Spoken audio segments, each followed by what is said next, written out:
बच्चों, आज हम पढ़ेंगे आपके क्लास 10 का जो चौथा अध्याय है, अध्याय 4 कार्बन और उसके यौगिक के बारे में पढ़ेंगे बेटा। सबसे पहले जानते हैं कार्बन क्या है। तो कार्बन को C से सूचित करते हैं। C मतलब कार्बन, परमाणु संख्या होता है इसका 6, ठीक है ना। और ये पूरे पृथ्वी में 0.02% पाया जाता है, ठीक है बेटा। कार्बन एक सर्वाधिक रूप से पाया जाने वाला तत्व है। मतलब धरती की बात किया जाए या फिर कहीं, मतलब पूरे पृथ्वी पे सबसे ज़्यादा किसी तत्व के यौगिक पाए जाते हैं। इसे मतलब ये आप याद रखिए कि ये ऑर्गेनिक केमिस्ट्री पढ़ रहे हैं हम लोग, ऑर्गेनिक केमिस्ट्री।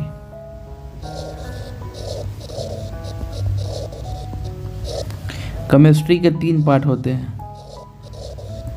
आगे पढ़ोगे आप लोग तो केमिस्ट्री के 3 पार्ट पढ़ोगे। एक होता है फिजिकल, दूसरा होता है इनऑर्गेनिक, जिसमें आप लोग आवर्त सारणी पढ़ते हो, इलेक्ट्रॉनिक विन्यास पढ़ते हो, और एक होता है ऑर्गेनिक, ठीक है। 3 क्लास होता है, 3 क्लास में बांटा गया केमिस्ट्री को। तो जो अभी हम पढ़ रहे हैं ये ऑर्गेनिक है। तो समस्त पृथ्वी पे बहुत, मेरी हर एक शब्द को बहुत ध्यान से सुनना है, नहीं तो फिर मेरे हर एक शब्द से कुछ सवाल बन सकते हैं। तो ये समस्त पृथ्वी पे सबसे अधिक किसी तत्व के यौगिक पाए जाते हैं तो वह कार्बन है। मतलब पृथ्वी पे कार्बन के यौगिक सबसे अधिक मात्रा में पाया जाता है। सबसे अधिक यौगिक किसका पाया जाता है? यौगिक मतलब कंपाउंड, अंग्रेजी में कहते हैं कंपाउंड। सबसे अधिक यौगिक पाए जाते हैं कार्बन के, ठीक है। इसके कारण है वो भी मैं बताऊंगा आप लोगों को। सबसे पहले कार्बन के बारे में हम जानें कि कार्बन एक सार्वभौमिक तत्व है, सभी जगहों पे पाया जाता है और इसके यौगिक होते हैं। कार्बन भूप्रपटि में खनिज के रूप में, मतलब हमारे धरती पे खनिज के रूप में जो है कार्बन है 0.02%। हमारे इसको नोट्स बनाते रहना है, लिखते रहना है। यहाँ पे दिया हुआ है, देखिए यहाँ पे दिया हुआ है कि केवल कार्बन जो है हमारे भूप्रपटि पे 0.02% मौजूद है। अच्छा, और वायुमंडल में किस रूप में मौजूद है? वायुमंडल में जो है ना, कार्बन जो है वायुमंडल में CO2 के रूप में मौजूद है। CO2 मतलब कार्बन डाई ऑक्साइड। वायुमंडल में ये CO2 के रूप में मौजूद है। तो CO2 की मात्रा कितनी है वायुमंडल में? 0.03%।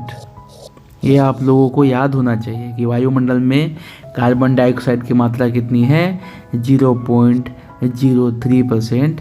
और भूप्रपटि पे कार्बन की मात्रा कितनी है? कार्बन की मात्रा कितनी है? तो 0.02%। अब यहाँ ध्यान देने वाली बात यह है बेटा कि कार्बन जो है अलग अलग जगह पे, सभी जगह पे मौजूद है, लेकिन वो अलग अलग रूप में मौजूद है। जैसे मैंने बताया कि वायुमंडल में जो कार्बन होता है वो CO2 के रूप में होता है। CO2 मतलब कार्बन डाइऑक्साइड के रूप में होता है, जिसकी मात्रा होती है 0.03%। और भूप्रपटि में कार्बन खनिज के रूप में होता है, जिसकी मात्रा होती है 0.02%।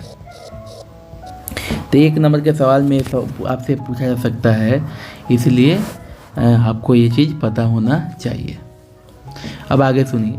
सभी सजीव संरचनाएं जो है वो कार्बन से बनता है। जितने भी सजीव संरचना है, हम हैं, आप हैं, जीव जंतु पौधा, वो सभी कार्बन के ही संरचना पर आधारित है। कार्बन की संरचना पर आधारित होने का मतलब है बेटा कि सब कार्बन से बने हैं। अब क्वेश्चन ये आया, परीक्षा में पूछ भी दे आपसे कि सभी सजीव संरचनाएं कार्बन से बने हैं, या फिर सभी सजीवों में, या फिर सभी तत्वों में, या फिर सभी फिजिकल चीज़ों में, जैविक अजैविक चीज़ों में कार्बन होता है, तो उसे कैसे साबित करोगे आप? तो उसे साबित करने का एक सीधा सा उपाय मैं आप लोगों को बताता हूँ। कैसे लिखोगे आप? सभी जीवों में कार्बन पाया जाता है, कैसे पता करोगे? तो मान लो कि पेड़ के कुछ पत्ते ले लो, कुछ पेड़ के पत्ते ले लो, कुछ टहनी ले लो, कुछ भी ऐसे करके एक पूरा ढेर बनाओ, आग लगा दो, इसमें आग लगा दो बढ़िया से। जब ये आग लगेगा, जल जाएगा, तो जो अवशेष बचता है, अवशेष जलने के बाद, जिसे कहते हैं आम भाषा में राख, वो राख आपका काला रंग का होता है, काला रंग का। और वही काला रंग जो होता है वो कार्बन मिलता है, वही जो काला रंग का राख मिलता है उसी को कार्बन कहते हैं, वही कार्बन का रूप है। तो कहने का बेटा इसमें आप कुछ भी यूज कर सकते हैं, कागज़, प्लास्टिक, चमड़ा, रबड़, सबको जलाना है, और लास्ट में जो बचेगा वही कार्बन है, वही कार्बन है। तो नीचे आप लिख सकते हैं कि ये सारे सामान को जलाने के बाद जो हमें राख मिलता है वो कार्बन का ही पार्ट है, कार्बन का ही भाग है। इस प्रकार यह साबित होता है कि सभी जीवों में कार्बन होता है। मुझे नहीं लगता कि आपको यहाँ तक कोई डाउट हो, या डाउट है। चलिए आगे पढ़ते हैं, हम थोड़ा और इस पे विस्तार से, कार्बन के बारे में विस्तार से जानते हैं। ध्यान दीजिए, कार्बन और उसके यौगिक का जो उपयोग है अधिकतर ईंधन के रूप में होता है, क्योंकि कार्बन डाइऑक्साइड में दहन पर कार्बन डाइऑक्साइड जल का निर्माण होता है। दहन होता है ना, तो कार्बन डाइऑक्साइड और जल का निर्माण होता है, ऊष्मा प्रकाश का निर्माण होता है। तो दहन के रूप में इसका प्रयोग अधिकतर किया जाता है। इसके अतिरिक्त क्या होता है बेटा कि इसका ज्वलन ताप मध्यम कैलोरी का मान होता है, और इसके दहन से कोई अवशेष नहीं बचता, न ही हानिकारक गैस निकलता है। अब ध्यान देने वाली बात यह है बेटा कि ज्वलन ताप होता क्या है। एक लिखिए, एक लाइन लिखिए, ज्वलन ताप। ज्वलन ताप के बारे में लिखिए कि वह ताप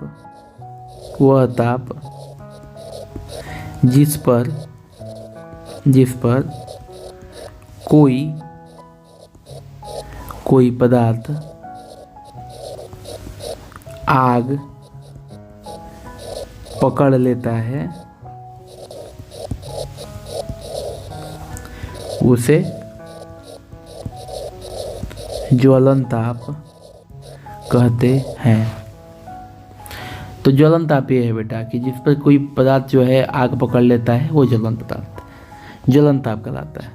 एग्जाम में आपसे पूछ सकता है कि ज्वलन ताप किसे कहते हैं, तो आप वहाँ पे बताएंगे कि वह ताप जिस पर कोई पदार्थ आग पकड़ लेता है उसे ज्वलन ताप कहते हैं। अब चलिए आगे बात करते हैं कार्बन के बारे में। ध्यान दीजिए, जैसे कि मैंने बताया कि कार्बन की जो परमाणु संख्या होती है, यह आप लोगों को पहले से पता भी होगा, वो 6 होती है। कार्बन की परमाणु संख्या कितनी होती है? 6 होती है। और इलेक्ट्रॉनिक विन्यास लिखोगे तो कैसे लिखोगे? C6, पहली कक्षा में 2, दूसरी कक्षा में 8 सकता है 8, लेकिन हमारे पास 4 ही इलेक्ट्रॉन बचते हैं, तो हमारा हो गया 2 4। यही इसका इलेक्ट्रॉनिक विन्यास है। ठीक है। अब कार्बन परमाणु के बाहरी कक्षा में 4 इलेक्ट्रॉन है। तो ये अब देखो बेटा, यहाँ पे क्या है कि अस्थायी होने के लिए इसे और 4 चाहिए, और चाहिए 4 चाहिए ना इसको। तो किसी से या तो ये 4 मांगेगा या फिर 4 दे देगा, 2 ही काम करेगा। मतलब इसमें +4 और -4 दोनों के गुण होते हैं। ठीक है, इसीलिए इसके सबसे ज़्यादा यौगिक हैं। 4 दान भी कर देता है और 4 दान नहीं भी करता है। जिसके साथ जो 4 लेने पे, जहाँ 4 लेने की बात बनती है वहाँ 4 ले लेता है, जहाँ 4 देने पे बात बनती है 4 दे देता है। लेकिन कार्बन परमाणु, अब यहाँ पे मैं आपको एक चीज़ बताता हूँ कि कार्बन परमाणु 4 इलेक्ट्रॉन प्राप्त कर सकता है, परंतु नाभिक के लिए 4 अतिरिक्त इलेक्ट्रॉन धारण करना कठिन है। और 4 इलेक्ट्रॉन नाभिक की जो पावर क्षमता है, कंट्रोलिंग क्षमता है, वो रखना थोड़ा कठिन है। तो कार्बन, अभी दूसरा चीज़ क्या है कि कार्बन परमाणु 4 इलेक्ट्रॉन छोड़ सकता है। छोड़ सकता है मतलब 4 इलेक्ट्रॉन का त्याग भी कर सकता है, और इसके लिए अत्यधिक ऊर्जा की आवश्यकता होती है। इलेक्ट्रॉन का त्याग तभी होता है जब ऊर्जा होती है, उसके पास खुद का ऊर्जा होता है, तो ऊर्जा की जरूरत पड़ता है। तो इस प्रकार हम देख सकते हैं बेटा कि इलेक्ट्रॉन ग्रहण करने में, मतलब 4 इलेक्ट्रॉन अगर बाहर से लेगा तो उसकी जो नाभिक होती है उसकी क्षमता कम होती है, तो उसे कंट्रोल कर पाने में थोड़ा मुश्किल है उसके लिए। अगर 4 इलेक्ट्रॉन त्यागता है, दे देता है, उस केस में क्या होता है, उस केस में क्या होता है बेटा कि बहुत ज़्यादा ऊर्जा की ज़रूरत पड़ती है जो उसके पास होती नहीं है। तो ये दोनों ही केस में अगर देखा जाए तो एक लाइन कह सकते हैं कि कार्बन के परमाणु के लिए 4 इलेक्ट्रॉन को प्राप्त करना या खोना दोनों बहुत कठिन बात है, ठीक है ना। तो कार्बन क्या करता है कि क्या करता है कि अन्य परमाणु के साथ, तत्व परमाणु के साथ संयोजकता इलेक्ट्रॉन की साझेदारी करके समस्या को सुलझा लेता है। मतलब ये साझेदारी में जो है, साझेदारी में विश्वास रखता है। समझे नहीं आप? समझे नहीं तो मैं फिर से समझाता हूँ आपको, देखिए ध्यान दीजिए। कार्बन की परमाणु संख्या होती है 6। इलेक्ट्रॉनिक विन्यास लिखोगे तो पहली कक्षा में 2 इलेक्ट्रॉन हो जाएगा, दूसरी कक्षा में 8 इलेक्ट्रॉन आएगा, लेकिन इसके पास 4 ही बचता है, तो इससे 2 4 इसका इलेक्ट्रॉनिक विन्यास हो गया। अब इसके बाहरी कक्षा में 4 इलेक्ट्रॉन है, तो या तो ये 4 इलेक्ट्रॉन ले लेगा या फिर 4 इलेक्ट्रॉन दे देगा। दो ही केस होगा। जब 4 इलेक्ट्रॉन लेता है तो 4 गो इस पे नेगेटिव चार्ज आ जाएंगे। अब ध्यान दो बेटा, 4 इलेक्ट्रॉन अगर ये लेगा, ग्रहण करेगा, 4 इलेक्ट्रॉन अगर ये ग्रहण करेगा तो 4 गो नेगेटिव इलेक्ट्रॉन हो जाएंगे इसके ऊपर, और 4 को खो देगा, मतलब दान कर देगा, छोड़ देगा, तो 4 को पॉजिटिव चार्ज इसके ऊपर आ जाएंगे। लेकिन दोनों ही काम ना इसके लिए बहुत कठिन है। काहे कठिन है भाई? अब ध्यान दो कि 4 गो इलेक्ट्रॉन ये उठा के ले लेता है, तो इस 4 इलेक्ट्रॉन जब ये बाहर से उठा के ले लेता है तो इसके बाहरी कक्षा में 8 इलेक्ट्रॉन तो हो जाएगा, लेकिन इसके पास जो नाभिक है, न्यूक्लियस है, नाभिक जो इसके पास नाभिक है, वो 4 इलेक्ट्रॉन संभाल नहीं पाता है। चलो भाई, तो गड़बड़ हो गया।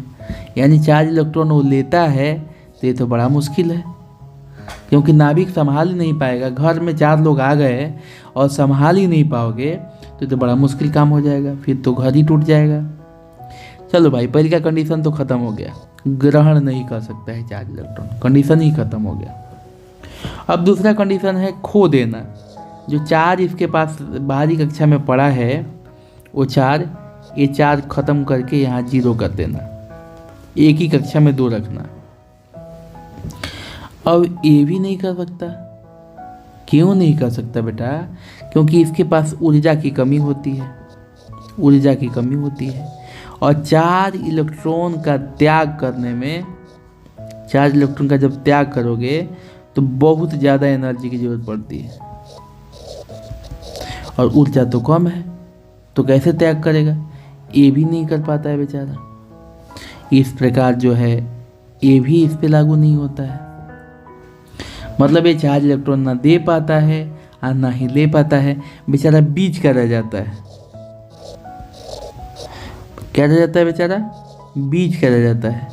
और इस केस में क्या करता है कि वह सहसंयोजक बंधन बनाता है। सहसंयोजक बंधन बनाता है। सहसंयोजक बंधन में क्या होता है बेटा? इलेक्ट्रॉन की साझेदारी होती है। अब देखो सहसंयोजक बंधक में कैसे दिखाएंगे सहसंयोजक बंधक, मैं बताता हूँ आप लोगों को। देखिए, मान लो हम कार्बन डाइऑक्साइड की ही बात कर लें, कार्बन डाइऑक्साइड की ही बात कर लें, तो एक कार्बन के अगल बगल 2 ऑक्सीजन रहते हैं, अब कैसे होता है वो देखो आप लोग, ठीक है ना, कैसे होता है वो देखना है, समझना है इसको। एक कार्बन के अगल बगल 2 ऑक्सीजन होते हैं। अब ध्यान दीजिए, कार्बन के पास क्या है, बाहरी कक्षा में 4 ही इलेक्ट्रॉन है। हमेशा याद रखना है कि जो बाहरी कक्षा में इलेक्ट्रॉन होता है, ठीक है ना, पहले इलेक्ट्रॉनिक विन्यास देखो, कार्बन का 6 तो 2 और 4 हो गया, ये हुआ ना इलेक्ट्रॉनिक विन्यास। ऑक्सीजन का 8 हो गया, तो इसका इलेक्ट्रॉनिक विन्यास क्या होगा, 2 और 6, मतलब इसके बाहरी कक्षा में 4 हैं और इसके बाहरी कक्षा में कितना है, 6 है, ठीक है। तो अभी ये किस तरह से बनाएगा भाई, इसके बाहरी कक्षा में 4 इलेक्ट्रॉन है और इसके बाहरी कक्षा में 6 इलेक्ट्रॉन है। ध्यान से देखना, थोड़ा सा भी इधर उधर ध्यान करोगे तो नहीं समझ पाओगे। तो जो बाहरी कक्षा में रहता है ना बेटा, वही इलेक्ट्रॉन के साझेदारी में हिस्सा लेता है। सहसंयोजक बंधक का मतलब हो गया कि वह बंधन जिसमें 2 तत्व आपस में इलेक्ट्रॉन की साझेदारी करते हैं और बंधन का निर्माण करते हैं, अपना अष्टक पूरा करते हैं, वह बंधन। सहसंयोजक बंधन की परिभाषा कैसे बताओगे आप, कि वह बंधन जिसमें तत्व इलेक्ट्रॉन की आपस में साझेदारी करके अपना अष्टक पूरा करते हैं और बंधन का निर्माण करते हैं, उसे सहसंयोजक बंधन कहा जाता है। यहाँ तक कोई डाउट आप लोगों को नहीं होना चाहिए। अब ध्यान दीजिए, कार्बन के पास 6 परमाणु हैं, 6 इलेक्ट्रॉन हैं और उसका इलेक्ट्रॉनिक विन्यास हो जाएगा 2 और 4, इसकी बाहरी कक्षा में 4 इलेक्ट्रॉन है। ऑक्सीजन के पास 8 हैं, इसका इलेक्ट्रॉनिक विन्यास हो जाएगा 2 और 6, यानी इसके बाहरी कक्षा में 6 है। तो पहले 6 इलेक्ट्रॉन हम दिखा देंगे। कैसे दिखाएंगे बेटा, 2 ऊपर दिखा देते हैं, 2 ऊपर दिखा देते हैं, 2 नीचे दिखा देते हैं और 2 बगल में दिखा देते हैं, ठीक है। यहाँ पे भी 2 ऊपर दिखा देते हैं, 2 नीचे दिखा देते हैं, 2 बगल में दिखा देते हैं। इधर नहीं दिखाएंगे, क्यों नहीं दिखाएंगे, क्योंकि उधर तो हमारा बंधन नहीं बन रहा ना, बंधन तो हमारा बीच की तरफ है, तो हम लोग बीच की तरफ दिखाएंगे। अब अगला चीज़ हो गया, 6 हो गए ना। देखिए, जितना परमाणु रहेगा ना, जितना इलेक्ट्रॉन रहेगा बाहरी कक्षा में, उतना से ही मतलब है। ऐसा नहीं कि सबसे हम जोड़ के वहाँ पे बना रहे हैं, ऐसा नहीं है। तो यहाँ पे भी 2 कर लिए, यहाँ पे भी 2 कर लिए, यहाँ पे भी 2 कर लिए, तो टोटल 6 हो गया। अब कार्बन के पास कितना है बेटा, कार्बन के बाहरी कक्षा में तो 4 ही है, तो 2 इसके सामने रहेगा। ये दोनों अलग अलग तरीके के बनाते हैं, क्योंकि दोनों में एक तरीके के होने पे अच्छा नहीं लगता और वो समझ में आपको नहीं आएगा, इसलिए दोनों अलग अलग तरीके से बना लो। एक का काटकोट बना लो, एक का पॉइंट बना लो। तो कार्बन के 4 परमाणु, 2 इस तरफ लिख दिए और 2 उस तरफ लिख दिए। अब ध्यान दो, इसके पास तो पहले से 6, ऑक्सीजन के पास तो पहले से 6 है, ऑक्सीजन के पास पहले से 6 है, ऑक्सीजन के पास पहले से 6 है और 2 कार्बन से ले लिया, 2 कार्बन से ले लिया, इसका 8 पूरा हो गया। ऑक्सीजन के पास पहले से 6 है, 2 कार्बन से ले लिया, 8 हो गया। और इस तरफ भी सेम टू सेम, ऑक्सीजन के पास पहले से 6 है, 2 ले लिया, 8 हो गया। अभी इन दोनों ने अपना अपना अष्टक पूरा कर लिया, दोनों के बाहरी कक्षा में 8 इलेक्ट्रॉन हो गए, साझेदारी कर लिए।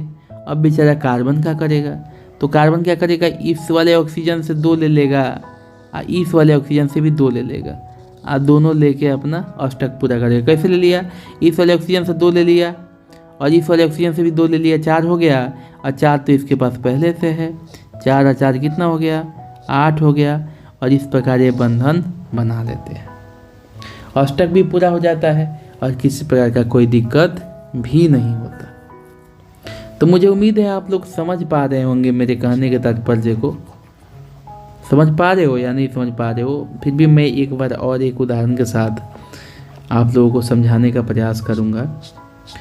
सहसंयोजी बंधन क्यों का मतलब क्या है, तो वह पहले तो ये चीज़ आपको बहुत अच्छे से जानना चाहिए कि सहसंयोजक बंधन का मतलब क्या होता है, कि वह बंधन जिसमें 2 तत्व इलेक्ट्रॉन की साझेदारी करके बंधन का निर्माण करते हैं, उसे सहसंयोजक बंधन कहते हैं।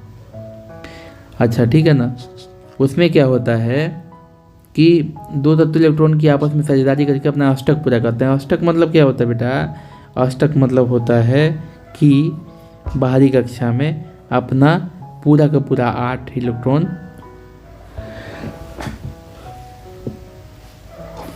हो जाना, वो है अष्टक का पूरा करना। और फिर से हम एक बार आपको समझा देते हैं, इस वाले पॉइंट को सिर्फ समझाएंगे हम, ठीक है ना। ध्यान से देखिए, कार्बन के पास 6 परमाणु हैं, इसका इलेक्ट्रॉनिक विन्यास हो गया 2 4, ठीक है। ऑक्सीजन के पास 8 परमाणु हैं, इसका इलेक्ट्रॉनिक विन्यास हो गया 2 6। हमने बताया कि हमें सिर्फ मतलब है बाहरी कक्षा में जो इलेक्ट्रॉन है उसी से मतलब है, भीतर की कक्षा में क्या चल रहा है हमें उससे कोई मतलब नहीं है। तो पहले हम एक कार्बन बना लेंगे और उसके आसपास 2 ऑक्सीजन बना लेंगे, क्योंकि ऑक्सीजन 2 है और कार्बन 1 है, तो ऑक्सीजन अगल बगल होगा, कार्बन बीच में होगा। अब देखिए कार्बन के पास 4 हैं, तो 4 कार्बन के बना लेते हैं।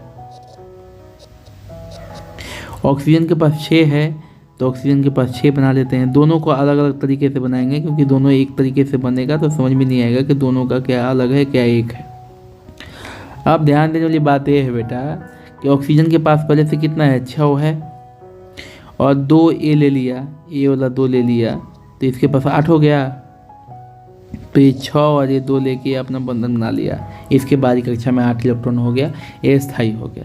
अब बेचारा बचा ए वाला ऑक्सीजन, ए भी कार्बन से 2 को लिया और अपना बाहरी कक्षा में 8 को पूरा करके बंधन बना के स्थायी हो गया। अब बेचारा कार्बन अकेले बचा, तो कार्बन क्या किया, 2 बोला इसको दे दे, मेरे को दे दो भाई, या 2 इसको बोला कि हमको दे दो भाई, और 2 टोटल मिला के इसका 8, ये भी स्थायी हो गया। और इस प्रकार बेटा CO2 का निर्माण होता है। तो यही तो है सहसंयोजी बंधन, इसी के बारे में पढ़ना है नीचे के टॉपिक में। तो ये इतना तक आपको समझ में आया तो कमेंट बॉक्स में कमेंट कीजिए कि हम लोग आगे बढ़ते हैं, ठीक है। घबराने वाली कोई बात नहीं है यहाँ पे। कार्बन क्या, देखो भाई कार्बन ये मैंने जैसे कि बताया कि खोने और पाने में बड़ा समस्या है, इसीलिए वो साझेदारी कर लेता है, बड़ा चालाक है कार्बन, बहुत ज़्यादा चालाक है। हाइड्रोजन, ऑक्सीजन, नाइट्रोजन, क्लोरीन तत्वों के जो परमाणु होते हैं, ठीक है ना, वो इलेक्ट्रॉन की साझेदारी करने में सक्षम है, ठीक है। अब जैसे देखिए कि H2 हो गया, H2 का निर्माण हो गया, मान लो H2 बनता है, H2 बन रहा है, तो H हो गया और इधर भी H हो गया, 2 H हो गया। इसके H2 का क्या है, 1 है, H2 का परमाणु संख्या 1 है ना, तो उसका परमाणु संख्या ही 1 हो जाएगा, तो इलेक्ट्रॉनिक विन्यास भी 1 हो जाएगा, यानी बाहरी कक्षा में 1 उसका है। अब 1 है और मैंने बताया था ना, बाहरी कक्षा में 2 या 8 इलेक्ट्रॉन, अष्टक पूरा कभी होगा जब बाहरी कक्षा में या तो 2 इलेक्ट्रॉन होंगे या फिर 8 इलेक्ट्रॉन होंगे। तो 1 है, तो एक ही इसके लेके 2 कर लिया, पूरा हो गया इसका, और फिर इसने इससे लेके पूरा कर लिया, H2 का निर्माण हो गया।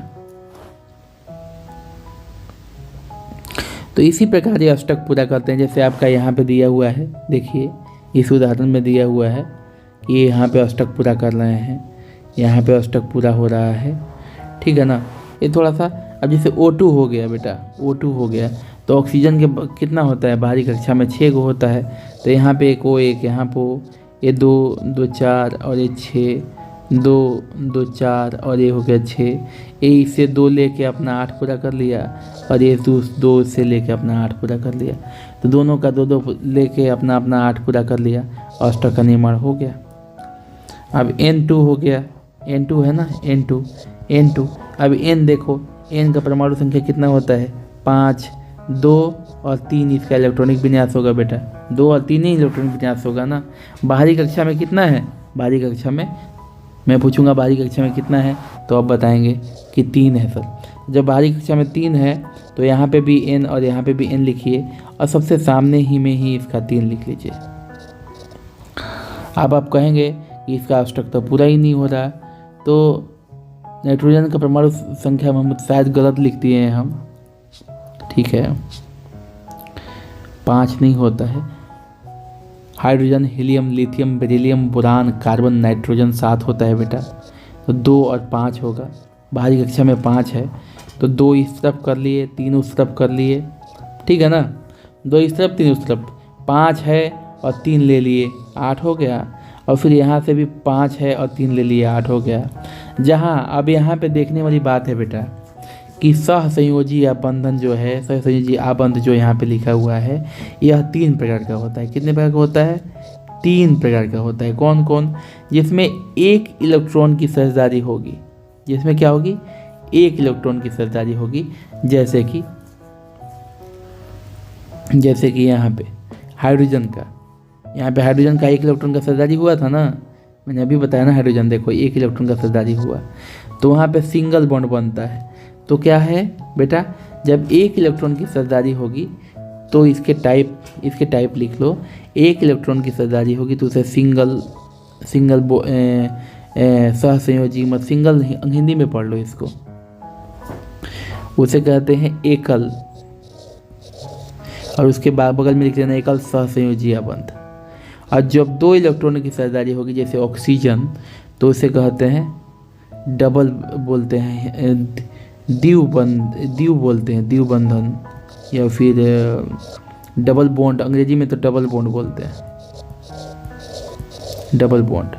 और जब 3 इलेक्ट्रॉन की साझेदारी होती है तो ट्रिपल बॉन्ड बोलते हैं, द्विबंधन कह सकते हैं। और इसको बोलते हैं त्रिबंधन। तो हमेशा याद रखना है कि सहसंयोजी आबंध जो है, ये वाला बेटा सहसंयोजी आबंध है, वो ये कितने प्रकार का होता है? 3 प्रकार का। एकल सहसंयोजी आबंध जिसमें 1 इलेक्ट्रॉनों की साझेदारी होती है, 1 इलेक्ट्रॉन की साझेदारी होती है। द्विबंधन जिसमें 2 इलेक्ट्रॉनों की साझेदारी होती है। और ट्रिपल बॉन्ड, त्रिबंधन, इसमें 3 इलेक्ट्रॉन की साझेदारी होती है। 3 इलेक्ट्रॉन मतलब 3 बॉन्ड बनेंगे।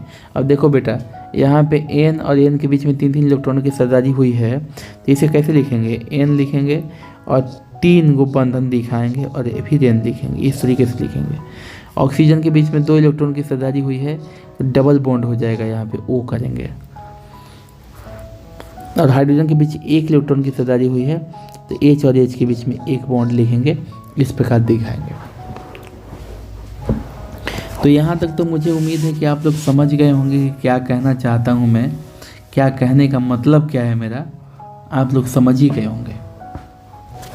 तो बेटा ये चैप्टर आप परीक्षा की दृष्टि से बहुत ही महत्वपूर्ण है और इसकी शुरुआत मैंने कर दी है, तो घबराने की बात नहीं है, ठीक है। अभी चलिए आगे बढ़ते हैं। अब सहसंयोजी बंधन के कुछ गुण हैं, वो मैं आप लोगों को बता देना चाहता हूँ। सहसंयोजी बंधन तो आप समझ ही गए होता क्या है, ठीक है। वो तो आप समझ ही गए कि सहसंयोजी बंधन होता क्या है, उसमें तो आप लोगों को कुछ खास मेरे को समझाना नहीं है। तो चलिए, यहाँ तक तो आप समझ ही गए होंगे ना, यहाँ तक तो क्लियर है ना आपका जो भी है। ये चैप्टर में जो पढ़ाई करने का लायक है, जो बताने के लायक है, वो सारी चीज़ें मैं बता रहा हूँ। एक जगह पे आपका कुछ ऐसा लिखा हुआ है, CNG का जिक्र है। कहाँ पे जिक्र है? हाँ, यहाँ पे जिक्र है। तो CNG का पूरा नाम होता है बेटा, CNG का फुल फॉर्म होता है, इसको याद कर लेना है, कंप्रेस्ड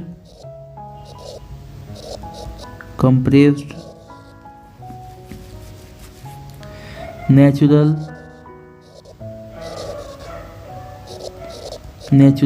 गैस, CNG का फुल फॉर्म होता है, ठीक है ना। अब देखो यहाँ पे क्या लिखा गया है कि ये ईंधन के रूप में मीथेन का अधिक उपयोग होता है, बायोगैस संपीड़ित प्राकृतिक गैस का प्रमुख घटक है। अब आप कहोगे कि CNG में होता क्या है बेटा, तो CNG में मीथेन होता है। और एक चीज़ है, मीथेन सबसे सरल एल्केन है, इसके बारे में हम आगे बताएंगे तो आपको सिखाएंगे। यहाँ पे आप ये समझ लीजिए कि CNG का फुल फॉर्म होता है कंप्रेस्ड नेचुरल गैस, ठीक है ना। अब ध्यान दो बेटा, सहसंयोजी बंधन हम पढ़ रहे थे, अंग्रेजी में कहते हैं कोवैलेंट बॉन्ड। सहसंयोजी बंधन के बारे में हम लोग पढ़ रहे थे। क्या पढ़ रहे थे कि वह बंधन जिसमें दो तत्व इलेक्ट्रॉन की आपस में साझेदारी कर करके अष्टक पूरा करते हैं और बंधन का निर्माण करते हैं, उसे सहसंयोजी बंधन कहते हैं। ये 3 प्रकार का होता है, सिंगल बॉन्ड, डबल बॉन्ड और ट्रिपल बॉन्ड। मतलब एकल बंधन, द्विबंधन और त्रिबंधन। हिंदी में कहेंगे तो एकल बंधन, द्विबंधन और त्रिबंधन। ठीक है, ये जान गए आप लोग। अब उसके बाद है कि इनका क्वथनांक और गलनांक निम्न होता है। गुण लिख लो। गुण कैसे लिखोगे, कैसे लिखना है?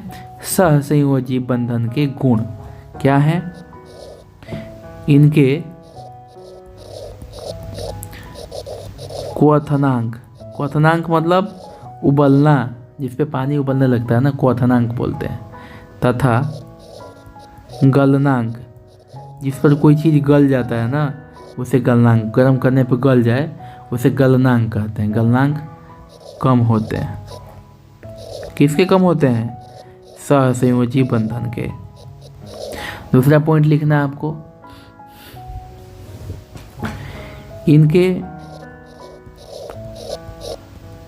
इनके परमाणुओं के बीच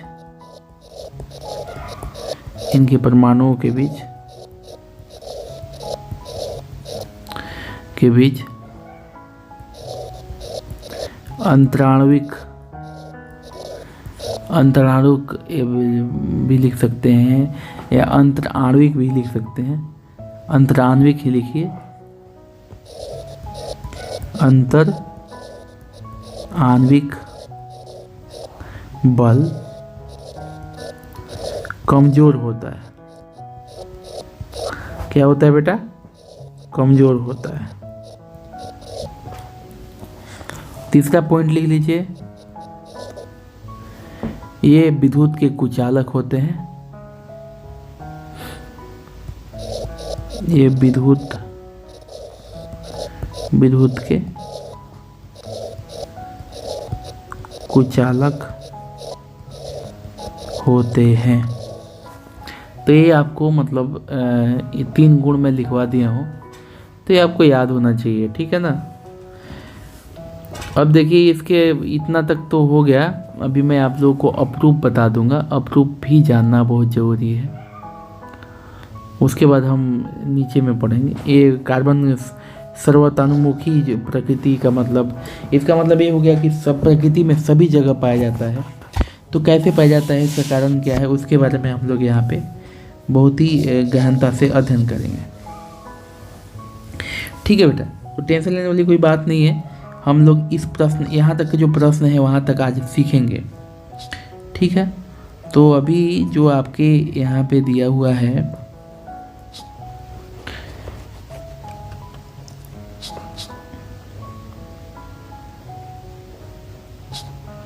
मतलब कार्बन कहीं पे भी बनाएगा तो सहसंयोजी बंधन ही बनाएगा बेटा, इतना ध्यान रखना है। अभी देखिए यहाँ पे एक फ़ोटो है, मेरे को बताना मिस हो गया। CH4 क्या है ये? CH4 हिंदी में कहें तो ये मीथेन होता है। मीथेन का सूत्र है बेटा, और ये CNG गैस में मौजूद होता है। और CNG का फुल फॉर्म मैंने भी बताया आपको, कंप्रेस्ड नेचुरल गैस। अब कैसे होता है, ध्यान से देखो। कार्बन का इलेक्ट्रॉनिक विन्यास 2 4, मतलब बाहरी कक्षा में 4 है। हाइड्रोजन का 1 होता है, तो इसका तो बाहरी कक्षा में 1 ही है। मतलब बेटा हाइड्रोजन का 1 है और कार्बन का बाहरी कक्षा में 4। तो एक कार्बन बनाइए और इसके चारों तरफ हाइड्रोजन बना दीजिए।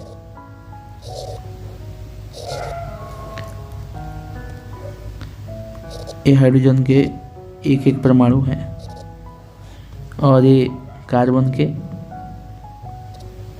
1 परमाणु है। अब ध्यान दीजिए, हाइड्रोजन को अपने को अस्थायी करने के लिए मैंने क्या बताया, अष्टक की प्राप्ति तभी होती है जब बाहरी कक्षा में 2 या 8 इलेक्ट्रॉन पाए जाएंगे। अष्टक की प्राप्ति तभी होगी, वरना अष्टक की प्राप्ति होगी ही नहीं। तो हाइड्रोजन के पास, हाइड्रोजन को कितना चाहिए अष्टक प्राप्ति के लिए? सिर्फ और सिर्फ हाइड्रोजन ही एक ऐसा तत्व है सिर्फ और सिर्फ इस दुनिया में मौजूद हाइड्रोजन ही एक ऐसा तत्व है जिसको अष्टक की प्राप्ति के लिए 2 इलेक्ट्रॉन चाहिए। कहाँ? बाहरी कक्षा में। वो अस्थायी हो जाएगा, 2 मिलने से अस्थायी हो जाएगा। और देखो हाइड्रोजन के पास पहले से 1 है और 1 ले लिया कार्बन से, 2 अस्थायी हो गया। हाइड्रोजन के पास पहले से 1 है और फिर इसे ले लिया, 1 अस्थायी हो गया। हाइड्रोजन के पास पहले से 1 है फिर ले लिया, 1 अस्थायी हो गया। और यहाँ पे भी लेके अस्थायी हो गया। बेचारा कार्बन क्या करे? अब कार्बन को तो अस्थायी होने के लिए बाहरी कक्षा में 8 इलेक्ट्रॉन चाहिए और उसके पास 4 है, 4 नहीं है, तो कार्बन क्या करेगा? इन चारों से 1-1 इलेक्ट्रॉन ले लेगा। तो इसके पास भी चारों से 1-1 इलेक्ट्रॉन ले लेगा, तो 4 हो गया इसके पास भी। तो उस प्रकार बेटा, इस प्रकार ये बॉन्ड का निर्माण करता है। चारों से साझेदारी कर लेता है 1-1 इलेक्ट्रॉन और अपने बाहरी कक्षा में 8 कर लेता है। और जब बाहरी कक्षा में 8 कर लेता है तो अष्टक की प्राप्ति हो जाती है।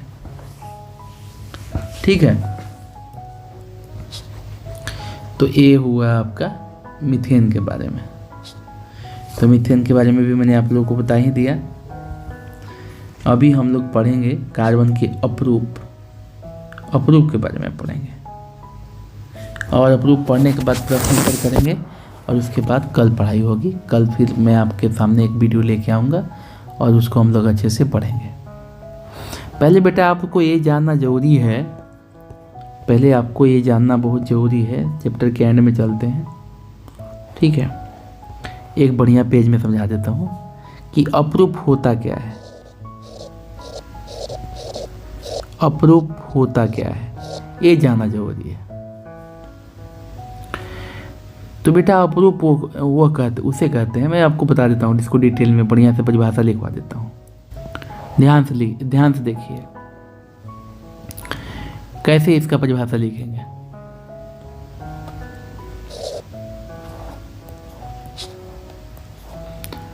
वह तत्व जिनके रासायनिक गुण एक समान होते हैं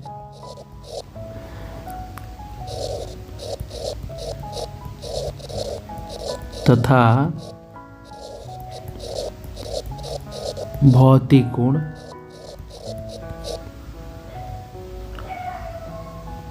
भिन्न होते हैं,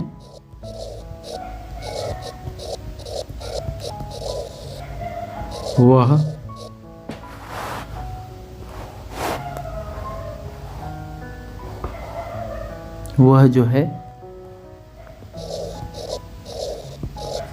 अपरूप कहलाते हैं। ठीक है बेटा, यहाँ तक समझ में आया ना। रासायनिक गुण मतलब ऊपर से दिखने में लगेगा कि अलग अलग है, लेकिन उनकी जो केमिकल प्रॉपर्टीज होती है, रासायनिक गुण होता है, वो एक समान ही होता है। फिर आगे लिख लीजिए कि कार्बन के 3 अपरूप हैं। ये सब लिखना है बढ़िया से, इसमें कोई वो नहीं करना है। कार्बन के 3 अपरूप हैं, कौन कौन? हीरा, ग्रेफाइट, और तीसरा भी है जिसे लोग बहुत कम लोग पढ़ाते हैं, लेकिन मैं पढ़ा रहा हूँ, फुलरिन। फुलरिन क्या क्या है? हीरा, ग्रेफाइट और फुलरिन।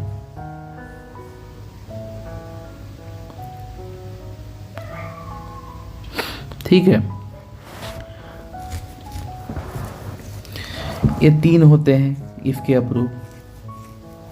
अब हीरा और ग्रेफाइट के बारे में आपको अलग से थोड़ा मैं बता देता हूँ। आपके बुक में किसके किसके बारे में दिया हुआ है, जिसके बारे में बात किया होगा आपका बुक, उतनी ही मैं पढ़ाऊँगा, ज़्यादा आपको पढ़ाऊँगा नहीं मैं। हीरे की संरचना बताई है, ग्रेफाइट की संरचना बताई है, और बकमिस्टर फुलेरिन की संरचना बताई है, C60। ठीक है, उससे कोई दिक्कत नहीं है। फुलेरिन उतना आपके परीक्षा में नहीं आता है, तो फुलेरिन रहने देते हैं। हम कार्बन और इस पे चर्चा करते हैं कि क्या होता है। फुलेरिन के बारे में भी बताया गया है आपके बुक में। देखिए क्या लिखा है कि फुलेरिन कार्बन का प्रूफ का अन्य वर्ग है। सबसे पहले C60 की पहचान की गई, जिसमें कार्बन की परमाणु फुटबॉल के रूप में व्यवस्थित होता है। क्योंकि ये अमेरिकी आर्किटेक्ट बंक मिस्टर फुलर द्वारा डिजाइन किया गया है, इसलिए जियोडेसिक गुंबद के समान लगते हैं, इसलिए इस अणु को फुलेरिन नाम दिया गया। तो आपके बुक में ही इसके बारे में बढ़िया से लिखा हुआ है, इसको आप याद करिए। कार्बन के बारे में हम आपको बता देते हैं। देखिए ग्रेफाइट के बारे में पढ़ते हैं। जो आपके बुक में लिखा गया है ना, उससे बेहतर आपके लिए कुछ नहीं हो सकता, ठीक है। मैं दोनों में वो बता दूंगा आप लोगों को कैसे अंतर क्या है, ठीक है ना। अब देखिए ध्यान से, हीरा और ग्रेफाइट में अंतर क्या है। तो हीरा के बारे में लिख लीजिए आप थोड़ा सा। फुलेरिन जो आपके बुक में लिखा हुआ है ना, फुलेरिन के बारे में ये जो फुलेरिन है, ये जो आपके बुक में लिखा हुआ है यहाँ पे, उसके बगल में वो लिखना है आपको, ठीक है। जो आपके बुक में ये यहाँ से लाइन लिखा हुआ है, यहाँ से ये जो लाइन लिखा हुआ है कि फुलेरिन ने इसकी पहचान की थी, और ये स्टार्टिंग में जो है C60 के रूप में जाना जाता था। जब इसकी खोज हुई थी ना, तो इसे C60 के रूप में जाना जाता था, और इसे बंकमिस्टर फुलर ने डिज़ाइन किया था। ये फुटबॉल के तरह होता है, इसका जो संरचना है वो फुटबॉल की तरह होता है, और यही फुलेरिन है, फुलेरिन। तो यहाँ ये जो लाइन है आप इसको लिख लीजिए और याद कीजिए। इसका ये हो गया। हीरे और ग्रेफाइट के बारे में मैं आपको आसान भाषा में लिखा देता हूँ, क्योंकि जो अपने किताब में है ना, वो कोई ज़्यादा भारी नहीं है और ऐसा तो नहीं है कि आप उसको समझ ना पाए। हीरा क्या है बेटा, कि इसकी संरचना होती है। इसमें क्या होता है, इसमें लिखो, इसमें प्रत्येक कार्बन परमाणु, इसमें क्या होता है, प्रत्येक कार्बन परमाणु के 4 अन्य, प्रत्येक कार्बन परमाणु के 4 अन्य परमाणुओं के साथ, 4 अन्य परमाणुओं के साथ आबंध होता है। क्या होता है बेटा, आबंध होता है। और यह दृढ़ मतलब क्या होता है, कठोर, त्रिआयामी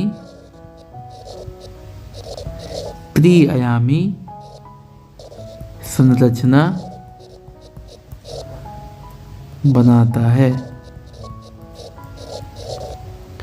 उसके बाद एक लाइन और इसमें लिख लीजिए कि यह सबसे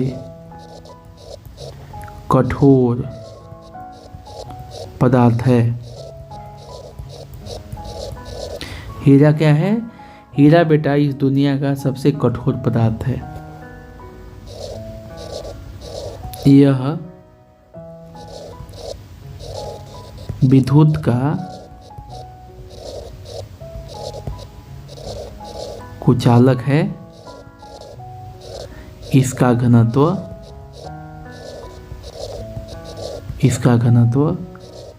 3.5 होता है।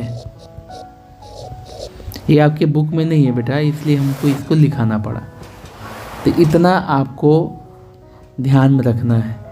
और एक बात हमेशा, ये लाइन आपके लिए बहुत इम्पोर्टेंट है कि यह सबसे कठोर पदार्थ है, मतलब इस दुनिया का सबसे कठोर पदार्थ अगर कोई है तो वो हीरा है। अब ग्रेफाइट के बारे में पढ़िए। ग्रेफाइट, अब ग्रेफाइट क्या होता है बेटा, इसकी संरचना आपके बुक में बनाया हुआ है, ध्यान से देखिए। इसकी जो संरचना है वो आपके बुक में बनाई हुई है। तो घबराने की बात नहीं है, हीरे का संरचना हो गया और एक ग्रेफाइट की संरचना हो गया, और फुलेरिन की संरचना तो आपका दिया ही हुआ है। तो और फुलेरिन को स्टार्टिंग में C60 बोलते थे, बंकमिस्टर फुलेरिन की संरचना ऐसे बोलते थे। तो अगर एग्जाम में आपके से पूछ दिया जाए C60 क्या है, तो उसमें घबराना नहीं है, ठीक है ना। जवाब देना है डट के अच्छे से, क्योंकि मैंने ये चीज़ आपको बता रखी है और बता भी रहा हूँ अभी भी। अब ग्रेफाइट के बारे में पढ़ते हैं बेटा। तो ग्रेफाइट में क्या होता है कि लिखो इसमें कार्बन के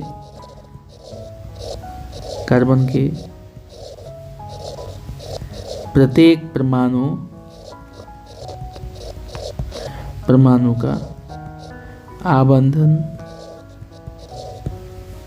प्रत्येक परमाणु का आबंधन, इसमें कार्बन के प्रत्येक परमाणु का आबंधन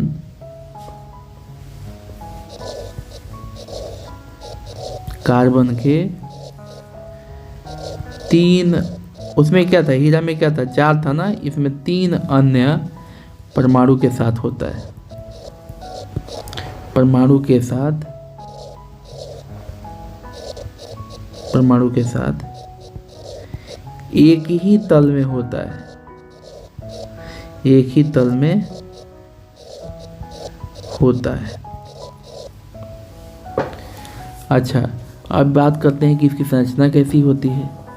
तो ग्रेफाइट की जो संरचना है, ग्रेफाइट की जो संरचना है वो षटकोणीय। ग्रेफाइट की संरचना कैसी होती है, षटकोणीय होती है। यह मुलायम होता है। पेंसिल की नोक देखा है आपने, पेंसिल की जो नोक होती है ना बेटा, वो ग्रेफाइट की बनी होती है। पेंसिल की नोक, बैटरी का जो बीच में बैटरी को तोड़ोगे ना, जो सेल में बैटरी लगता है, टॉर्च में, अब तो टॉर्च ही गायब हो गया, ज़माना ऐसा आ गया है मोबाइल का। तो जो टॉर्च में लाइट होता है, लाइट में जो सेल लगाते हैं, सेल को तोड़ोगे उसमें एक पतला सा छड़ निकलेगा, वो छड़ जो है वो ग्रेफाइट का बना होता है। ये मुलायम होता है, इसकी वजह से इसे हम लिख पाते हैं, जिसका प्रयोग पेंसिल में किया जाता है। तो यह मुलायम होता है, यह मुलायम होता है और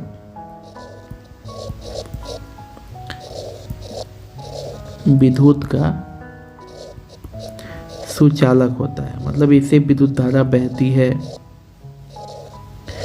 और कुचालक मतलब नहीं बहती है। तो यहाँ तक कोई दिक्कत नहीं है। एग्जाम में आपसे एक सवाल पूछ सकता है, और वो सवाल है हीरा और ग्रेफाइट में, हीरा और ग्रेफाइट में अंतर बताइए। ये सवाल आपसे परीक्षा में पूछ सकता है। तो आप कैसे लिखेंगे, इसका उत्तर जो मैंने नीचे लिख रहा हूँ वैसे लिखना है। कैसे लिखोगे, एक तरफ लिख देना हीरा और एक तरफ लिख देना ग्रेफाइट, बीच में लाइन खींचना, नंबर 1 पॉइंट देना और लिखना यह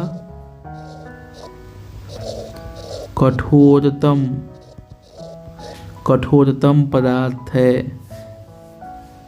ये कठोरतम प्राकृतिक मतलब धरती पर ऑटोमेटिक भगवान के द्वारा बनाया हुआ प्राकृतिक बोलते हैं, प्रकृति ने जिसको बनाया है।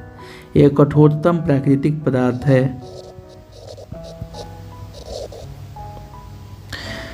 इसमें लिखोगे यह कोमल होता है, कोमल होता है। 2 नंबर पॉइंट क्या है, यह विद्युत का कुचालक होता है।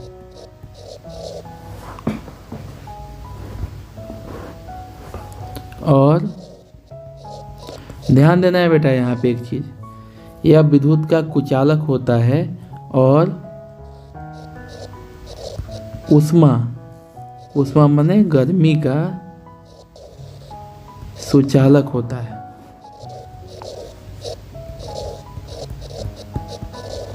और इसमें क्या लिखेंगे, इसमें लिखेंगे कि यह विद्युत तथा उष्मा का सुचालक होता है। मतलब दोनों इससे बह सकती है, धारा भी बह सकती है, ये धारा भी बह सकती है और उष्मा भी। तीसरा क्या है, यह पारदर्शी होता है। हीरा क्या होता है बेटा, पारदर्शी होता है। और ग्रेफाइट क्या होता है, अपारदर्शी होता है।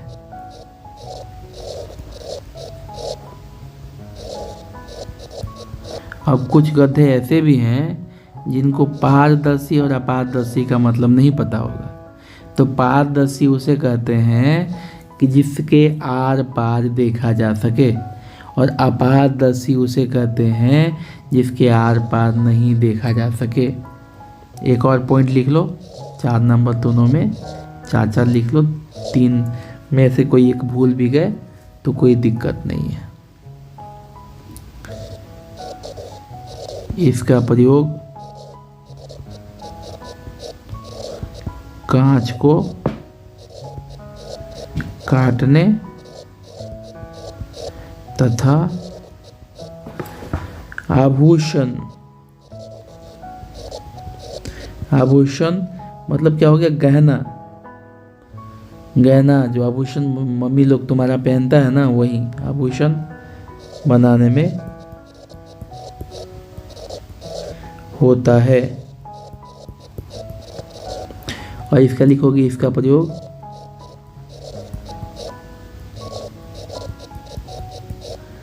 पेंसिल, पेंसिल बनाने में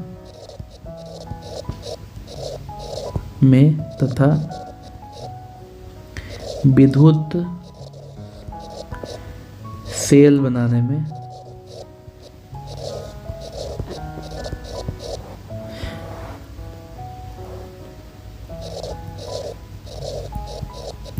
होता है।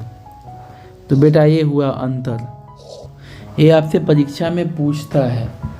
मैंने बहुत इजी अंतर बताए हुए हैं आप लोगों को, तो आप इसे ज़रूर याद कर लीजिएगा। तो हमने यहाँ तक बहुत अच्छे से समझाने का प्रयास किया है और मुझे पूरा विश्वास है कि आप समझेंगे। और तीसरा चीज़ हो गया आपका फुलेरिन। फुलेरिन आप यहाँ से लिखेंगे, यहाँ से लेकर यहाँ तक, और इसको याद भी करना है, ऐसा नहीं कि याद नहीं करोगे। अब क्वेश्चन देखो, प्रश्न में दिया है कि CO2 सूत्र वाले कार्बन डाइऑक्साइड की इलेक्ट्रॉनिक बिंदु क्या होगी। मैंने अभी बताया, ऊपर में समझाया 2-3 बार। बीच में C, अगल बगल O। C के पास कितने हैं, 4 हैं। C के पास 4 ही है ना बाहरी कक्षा में, लेकिन ऑक्सीजन के पास 6 हैं बाहरी कक्षा में, तो 6 ही पार्टिसिपेट करेंगे। ऑक्सीजन इससे 2 ले लेगा और यहाँ से ये 2 ले लेगा और इसे लेके बना लेगा। मतलब ऑक्सीजन से इधर से 2 ले लेगा, ऑक्सीजन से इधर 2 ले लेगा। कार्बन के पास पहले 4 है, 4 ले लिया, 8 बना लिया अष्टक पूरा। इनके पास 6 है, 2 इनसे ले लिए, 8 इसका भी अष्टक पूरा। इसके पास 6 है, 2 इससे ले लिए, इसका भी 8 अष्टक पूरा। तो अष्टक पूरा कर देगा। तो इलेक्ट्रॉनिक विन्यास कैसे बनाओगे आप, जैसे कि मैंने नीचे में बताया और ऊपर भी आपको सिखाया है, वैसे आप इलेक्ट्रॉनिक विन्यास बनाओगे। अब दूसरा क्वेश्चन कह रहा है, सल्फर के 8 परमाणु से बने सल्फर के अणु की इलेक्ट्रॉनिक बिंदु संरचना लिखिए। अब देखो बेटा, सल्फर पर ध्यान देना है। हमें ये जानते हम लोगों को तो पता ही है कि बाहरी कक्षा में 8 इलेक्ट्रॉन होगा तभी अष्टक पूरा होगा, और जब तक अष्टक पूरा नहीं होगा तब तक कुछ नहीं होगा। और ध्यान दीजिए, सल्फर का परमाणु संख्या कितना होता है, सल्फर का परमाणु संख्या होता है 16।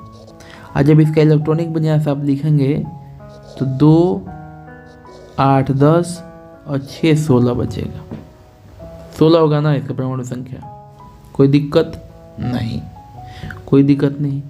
अच्छा, सल्फर और सल्फर आपस में मिलके ही परमाणु बना, मतलब अपना अस्थायी होते हैं। ठीक है, सल्फर आपस में मिलकर ही अस्थायी होते हैं। सल्फर के 8 परमाणु से बने सल्फर के अणु, सल्फर के 8 परमाणु आपस में मिलके और सल्फर बनाते हैं। ठीक है, इस तरीके से। हाँ चलिए बेटा, तो बनाते हैं इसको, ध्यान दीजिए। दूसरा क्वेश्चन हम फिर से पढ़ के बनाना चाहते हैं, क्योंकि थोड़ा सा ये आपको डिफ़िकल्ट लगेगा, है नहीं बट डिफ़िकल्ट महसूस करा सकता है। सल्फर के 8 परमाणु से बने सल्फर के अणु की इलेक्ट्रॉनिक बिंदु संरचना क्या होगी। संकेत में दिया हुआ है कि सल्फर के 8 परमाणु एक अंगूठी के रूप में आपस में जुड़े होते हैं। ठीक है ना बेटा, कैसे जुड़े होते हैं? अंगूठी के रूप में जुड़े होते हैं। अब इसकी संरचना बनाने के लिए आपको 2 पेन की ज़रूरत पड़ेगी, एक लाल और एक ब्लू, वरना आप समझ नहीं पाएंगे। मेरे पास तो कलर है तो इसलिए हम बना दे रहे हैं। अब सिंपल सा चीज़ तो ये कह रहा है कि एक अंगूठी के रूप में होगी, तो पहले एक अंगूठी के रूप में एस बना लेते हैं।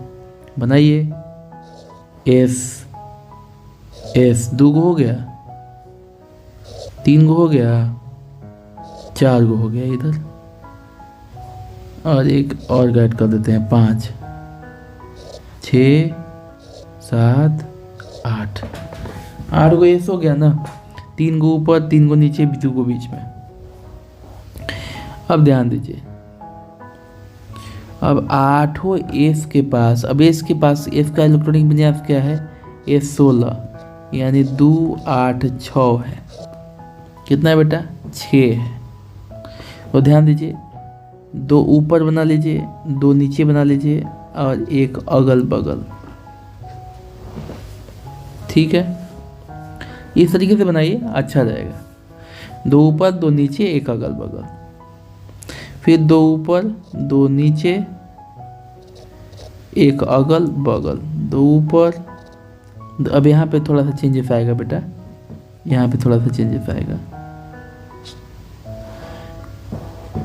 एक ऊपर, एक नीचे, 2 अगल बगल। यहाँ पे भी एक ऊपर, एक नीचे।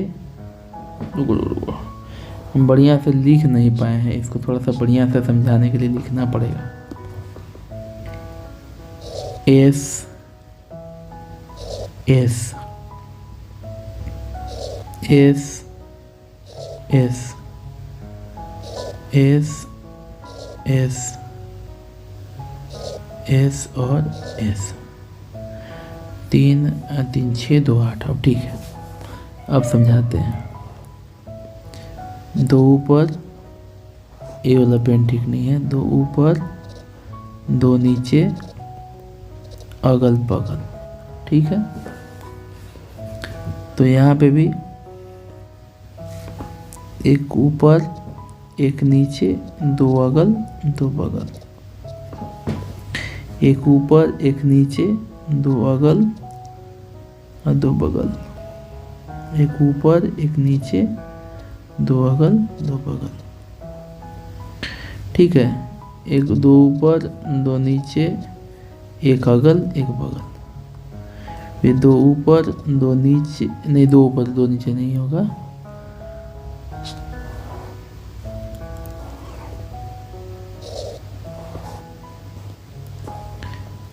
एक ऊपर, एक नीचे, 2 अगल, 2 बगल। एक ऊपर, एक नीचे, 2 अगल, 2 बगल। यहाँ पे भी 2 एक ऊपर, एक नीचे, 2 अगल और 2 बगल। 2 पेन का इस्तेमाल की ज़रूरत नहीं है, मैं एक में निपटा देता हूँ आपको बढ़िया समझाते हुए। अब ध्यान दो बेटा, ये जो सल्फ़र है, ये वाला सल्फ़र है, ये समझा रहा हूँ मैं, अभी फाइनल नहीं बना रहा हूँ, समझा रहा हूँ। ये जो सल्फ़र है, ये वाला जो हमारे पास है इधर, ये वाला सल्फ़र, एक इलेक्ट्रॉन यहाँ से ले लेता है, और एक इलेक्ट्रॉन जो है यहाँ से ले लेता है। तो 6 तो पहले इसके पास है, 6 2 कितना हो गया, 8 हो गया ना। अब जो ए वाला इलेक्ट्रॉन है, ए को यहाँ से ले लेता है और फिर जो है ए को इससे ले लेता है, नीचे वाले से। इसका भी 8 पूरा हो गया, समझ रहे हो। फिर जब इसकी बारी आती है,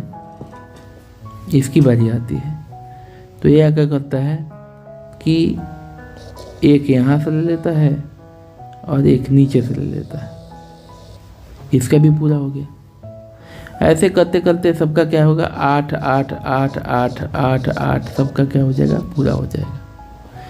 लेकिन अब इसको बनाएंगे कैसे, दिखाएंगे कैसे, तो वो मैं आपको बता देता हूँ। ये तो समझा रहा था मैं आपको, उसका फिगर मैं बना देता हूँ, नीचे बना देता हूँ बढ़िया से, इससे आप सीख जाएंगे, इसका हल बना पाएंगे।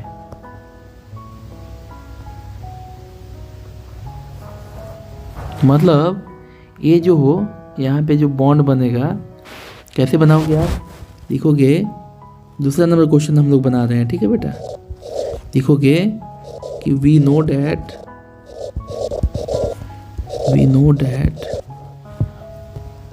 सल्फर का परमाणु संख्या 6 हो, सल्फर का परमाणु संख्या होता है 16 और 2 8 6। आउटर मोस्ट ऑर्बिट होता है, ये जो है आउटर मोस्ट ऑर्बिट हो गया। बाहरी कक्षा में 8 इलेक्ट्रॉन है, हमको पता चल गया।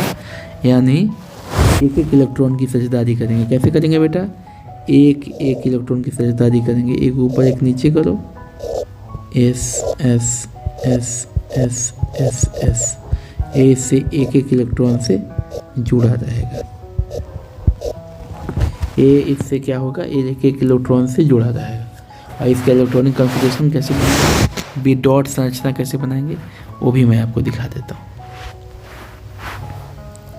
ध्यान दीजिए, थोड़ा फिगर बनाने मेरे को आता नहीं है, इसलिए थोड़ा टाइम लगेगा। यहाँ पे S S S S S S S S कितना हुआ, 2 2 4 2 6 2 8, ठीक हो गया ना। अभी देखिए,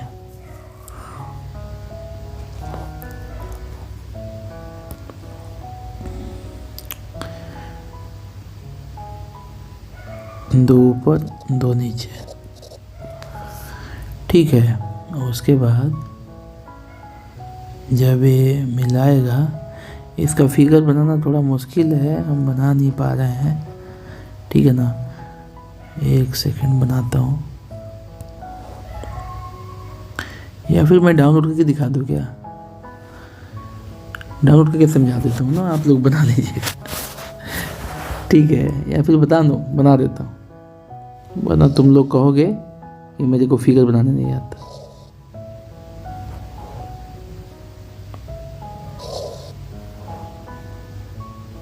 ये थोड़ा सा चौहद्दी बांध के चलना पड़ेगा।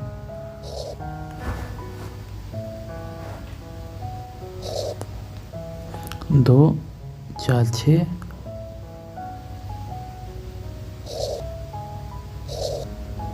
ठीक है, ऐसे बना सकते हैं। फिर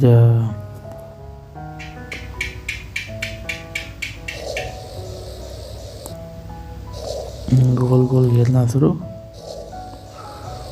इसी तरीक़ा से आप लोगों को भी बनाना पड़ेगा।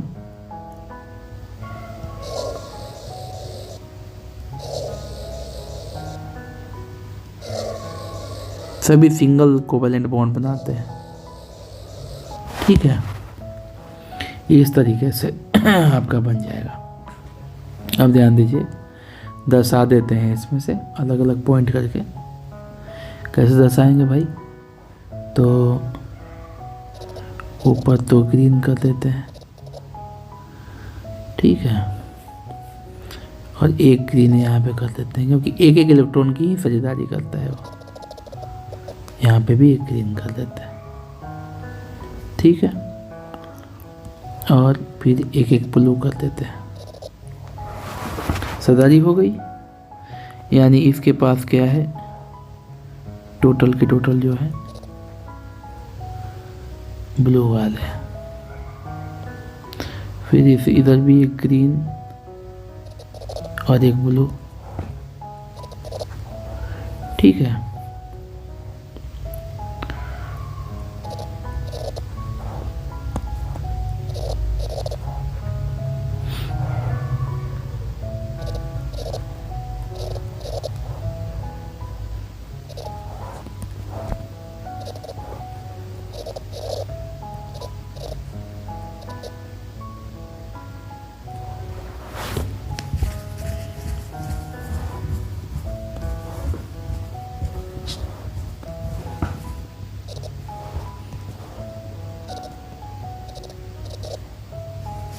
सबकी जो बाहरी कक्षा में है, एक ग्रीन एक ब्लू करना ज़रूरी है। एक ग्रीन एक ब्लू का मतलब हो गया बेटा कि एक जो है ना उसका ऊपर वाला है, एक नीचे वाला है, और समझाने के लिए ग्रीन एक ब्लू किया गया है। अब देखो यहाँ पे ग्रीन हो गया तो यहाँ पे अभी ब्लू हो जाएगा। अब देखो सबके पास 8-8 हो गया, नहीं इसके पास भी 8 हो गया, इसके पास भी 8 हो गया, इसके पास भी 8 हो गया, इसके पास भी 8 हो गया, इसके पास भी 8, ठीक है। इसके पास कितना हुआ, 2 2 4 2 6 2 8, इसके पास भी 2 2 4 2 6 2 8, इसके पास भी 8, इसके पास भी 8, सभी के पास 8-8 हो गया। अब इसका फिगर मैं दिखा देता हूँ आपको, आप मेरे से बेहतर बना सकते हैं।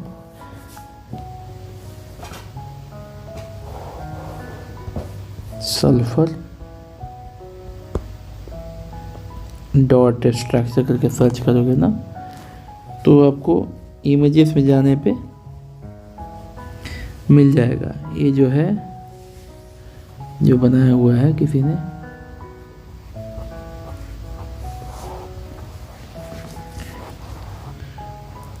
एक सेकेंड,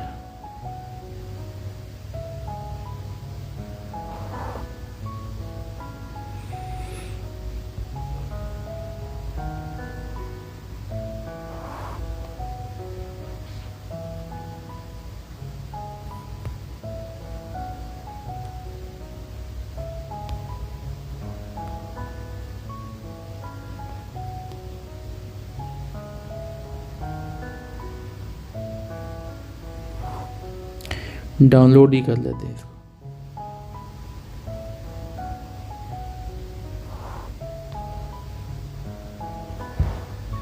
अब ये क्या खुल गया,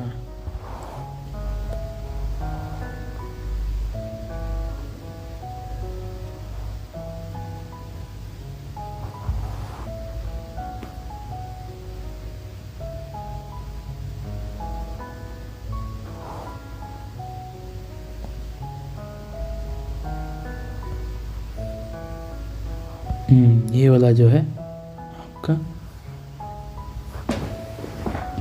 यही वाला जो है ना आपको बनाना है। तो इसमें अलग अलग कलर देने का मतलब ये है, मैं बता देता हूँ आपको, 1 मिनट।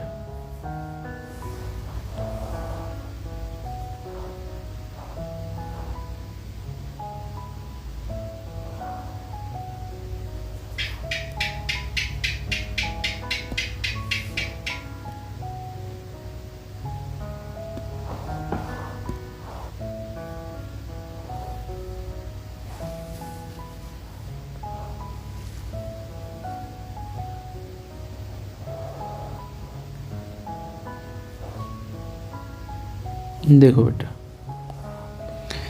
अब इसमें जो अलग अलग कलर दिए हुए हैं, इससे घबराना नहीं है। मान लो कि ये वाला कलर जो है ना रेड वाला है, मेरे को फ़ोटो नहीं बनाने आता इसलिए मैं बना नहीं पाया। ये वाला कलर रेड वाला है तो इसका ये रेड हो जाएगा, इसका ये भी रेड हो जाएगा, ठीक है। तो ये मान लो रेड वाला है, फिर एक छोड़ के फिर रेड वाला बना लो, ये भी रेड, ये भी रेड, और इन दोनों में एक एक रेड, फिर एक छोड़ के रेड वाला बना लो, ये भी रेड, ये भी रेड, ये भी रेड, ये भी रेड, एक एक दोनों का रेड, फिर एक छोड़ के रेड वाला बना लो, ऊपर वाला भी रेड, नीचे वाला भी रेड, अगल बगल एक एक रेड। और दूसरा कलर एक ले लो येलो वाला। अब जो बाकी वाला पार्ट है उसको रंग दो येलो से। ये हम इसलिए कर रहे हैं कि हमें पता चले कि दोनों जो है जो एक एक इलेक्ट्रॉन की साझेदारी हुई है आपस में, दो दो इलेक्ट्रॉन की साझेदारी नहीं हुई है। समझ में आया? तो मतलब एक का 6 रेड हो जाएगा, फिर अगला का 6 हो जाएगा ये कलर का, येलो कलर का। तो कहने का मतलब है कि ये लोग आपस में ना एक एक इलेक्ट्रॉन की साझेदारी कर रहे हैं। ध्यान से देखो, ये एक इलेक्ट्रॉन और ये एक इलेक्ट्रॉन, दोनों मिला के इसका 8 हो गया। अब देखा जाए, अगर देखा जाए यहाँ पे अगर देखा जाए तो 2 ये हो गया, 2 4 और 2 6 और 2 8, इसका भी हो गया। अगर इस वाले की बात की जाएगी तो 2 ये भी हो गया, 2 ये भी हो गया, 4 2 6 2 8। इस वाले की भी बात की तो 1 2 3 4 2 चौके 8। फिर बस इस वाले की भी बात की तो सबकी 8 8 पूरी हो चुकी है। तो इस प्रकार ये S8 की जो है संरचना हो गई। और देखो ये तो अंगूठी की तरह है, अंगूठी की तरह है ना। तो आप लोगों को बेटा ऐसे ही बनाना है जैसे कि मैंने अभी ये फ़ोटो पेस्ट किया है। मैंने यहाँ बनाने का प्रयास किया है लेकिन मैंने इतना सुंदर नहीं बना पाया हूँ जितना सुंदर होना चाहिए। तो मेन समझने का पर्पस ये है बेटा, 2 कलर का प्रयोग करने का पर्पस यहाँ पे ये है, मेन पर्पस यही है जो हमको बता रहा हूँ कि अलग किया गया है। बताया गया है कि इसमें से एक वाला ऊपर का है और ये जो रेड वाला है ये नीचे वाला है, और ये दोनों मिल के ये एक नया बॉन्ड बना रहे हैं 2 का। ये रेड वाला ऊपर इसका है और ये ग्रीन वाला इसका है, इस वाले का। ऐसा कह के बताया जा रहा है कि ये दोनों बॉन्ड बना रहे हैं। मतलब दो एक ऊपर से ले रहा है, जैसे कि मान लो इसको बॉन्ड बनाना है, मान लो इसको बॉन्ड बनाना है, दोस्ती करनी है, तो ये एक ऊपर से ले लेगा और एक नीचे से ले लेगा, तब जाके इसका 8 अष्टक पूरा हो जाएगा। तो मुझे उम्मीद है आप लोग इतना समझ गए होंगे। कल हम लोग हाजिर होंगे एक नए पॉइंट के साथ, और वो नया पॉइंट मैंने बता ही दिया है आप लोगों को। फिर भी उसका थोड़ा सा अभ्यास कर लेंगे हम लोग, ठीक है। और उसका अभ्यास ये है कि कार्बन सर्वतोमुखी है, सभी जगह पाया जाता है। उसका कारण क्या है? तो उसका कारण है कैटेनेशन। और एक दो चीज़ है जो मैं आपको अच्छे से बताना चाहता हूँ। फिर हम लोग पढ़ेंगे संतृप्त असंतृप्त मेथ इथ प्रोप्यूट जो भी है, एल्केन एल्कीन एल्काइन के बारे में पढ़ेंगे। फिर श्रृंखलाएँ शाखाएँ वलय के बारे में पढ़ेंगे। तो इस प्रकार हम लोग थोड़ा सा आगे बढ़ेंगे और इस चैप्टर को समाप्त करेंगे। तो आप लोग इसी प्रकार मेरे साथ बने रहिए, ठीक है। Thank you, thanks. Like share और सब्सक्राइब करते रहिए हमारे चैनल को, लाइक ज़रूर कीजिए और अपने कन्फ्यूजन्स को इसमें क्या बोलते हैं, कमेंट बॉक्स में कमेंट करके बताइए हमको। Thank you.